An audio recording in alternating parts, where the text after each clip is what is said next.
meron ako dati, before is valvular disease.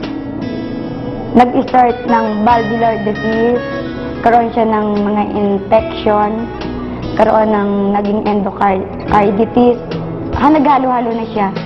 Nagkaroon din ako ng edema, yung sa feet and ankle, yung nagkaroon namamaga buong katawan ko, minamanas, pumuputok yung ugat ko sa paa. Hindi ako totally nakakalakad.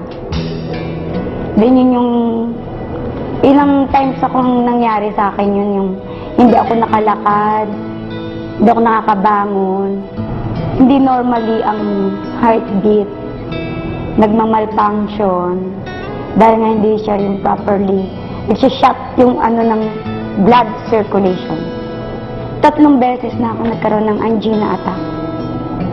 Yung first and second, sinabi na niya sa akin yung 5 to 7 years ang average life ko. So, hindi ko na iniintindi yung sinabi niya sa akin kung ano yung disease ko dahil mahirap. Hindi ko inintindi yung kung ano yung sakit ko. Kundi iniisip ko yung magagawa ko in 5 to 7 years. Dahil single mother ako ng time na yun. Kaya lahat ng yan sa akin, lahat ng pwede kong inumin, lahat ng nag-aalok sa akin. Hindi ko tinatanggihan. Lahat ni-intake ko. Kahit mahal siya, sinusubukan ko. Dahil kung ano yung makakabuti sa akin.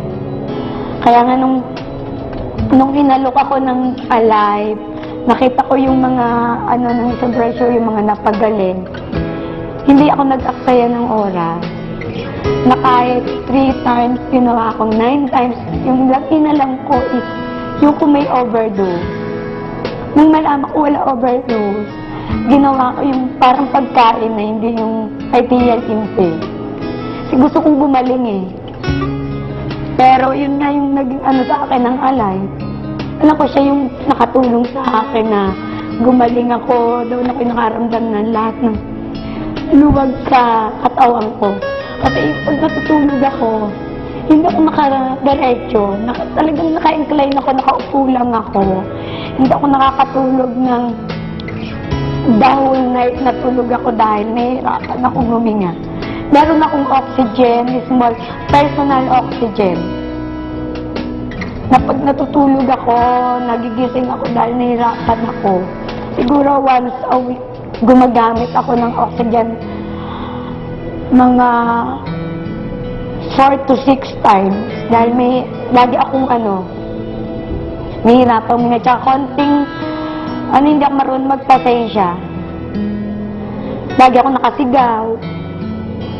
Nainit ulo ko, pero nung nag-intake ako ng Alive, parang wala lang, talagang maraming nabago din ako yung may init ulo ko, nakakatulog na ako ng dire-diretso, hindi ako nagigising. Natutuwa ako, kaya nga yung tuwa ko yung 1 week, yung nang na-intake ko ng Alive, alam mo ba yun na, alam ko siya yung dinagdagan ko pa ng dinagdagan, inom ko.